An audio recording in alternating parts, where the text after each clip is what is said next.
এই যে যুব সমাজ বসে আছে, একবারও তো আলোচনা হলো না কর্মসংস্থান কেমন করে হবে। ওই সংস্কার কি আমি দেখেছি?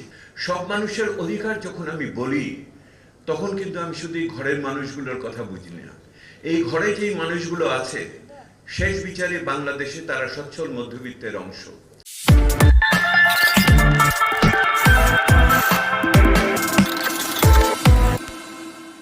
যে তিনটি বিষয়কে এখানে আনা হয়েছে, ঐক্য, সংস্কার ও নির্বাচন, এই তিনটি শব্দ বা পদ বা সেই অর্থে ধারণা খুবই গুরুত্বপূর্ণ, এবং ওনারা এই তিনটি শব্দ নির্বাচনের মাধ্যমে বর্তমানে যে কঠিন সময় আমরা অতিবাহিত করছি তাকে ধারণ করেছে।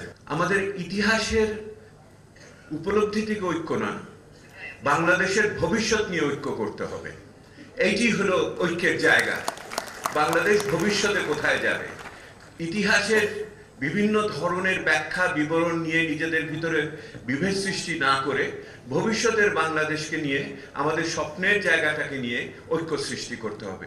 আমার মনে হয় এই জায়গাটাও খুব ক্রমান্বয়ে পরিষ্কার হচ্ছে। এখন ওই যে ভবিষ্যতের বাংলাদেশ আমরা যে যার আদর্শিক রাজনৈতিক বিভিন্ন অবস্থান থেকে দেখব, তার কি কোনো ন্যূনতম কোনো জায়গা আছে কিনা যেখানে একমত হতে পারবো? যেই মতে আমাকে বলবে গণতন্ত্র থাকবে, স্বেচ্ছাচারিতা থাকবে না, ইত্যাদি ইত্যাদি, নির্যাতন নিপীড়ন থাকবে না, বিকাশের সুযোগ থাকবে। আপনি যদি আমাকে জিজ্ঞেস করেন, আমি খুব সাধারণভাবে একটা জিনিস বুঝি, সেটা হলো সর্বজনীন মানবাধিকার থাকতে হবে, সব মানুষের অধিকার থাকতে হবে। সব মানুষের অধিকার যখন আমি বলি, তখন কিন্তু আমি শুধু এই ঘরের মানুষগুলোর কথা বুঝি না। এই ঘরে যেই মানুষগুলো আছে, শেষ বিচারে বাংলাদেশে তারা সচ্ছল মধ্যবিত্তের অংশ।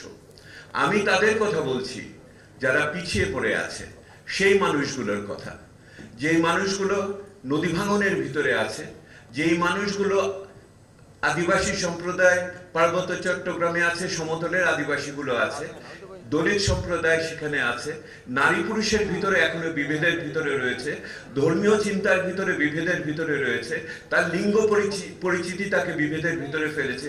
আমি সেই মানুষগুলোর কথা বলছি। সেই মানুষগুলোর বেঁচে থাকার অধিকার, কথা বলার অধিকার, সমাবেশ করার অধিকার, জীবিকা নির্ভর করার অধিকার, সেই নিশ্চয়তা আমাদের পেতে হবে। এইটি ভবিষ্যতের ঐক্যের বাংলাদেশ আমাদের হতে হবে।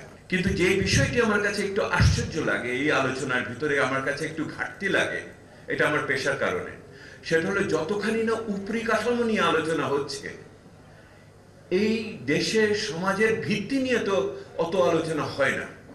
আমি আপনাদের বলছি, এই যে যত আলোচনা শুনলেন, এর ভিতরে কি একবার শুনেছেন আপনারা গার্মেন্টস শ্রমিকের বেতন কত হবে, সে ন্যায্য মজুরি কিভাবে পাবে, এমন ফসল আসছে আমার কৃষক দাম পাবে কিনা?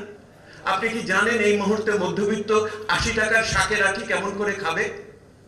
কই সেই আলোচনা তো আসে না। এই যে যুব সমাজ বসে আছে, একবারও তো আলোচনা হলো না কর্মসংস্থান কেমন করে হবে।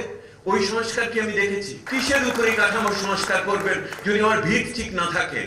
ক্ষমতায়ন তো, আসল ক্ষমতায়ন তো হলো রুটি রুজির ক্ষমতায়ন।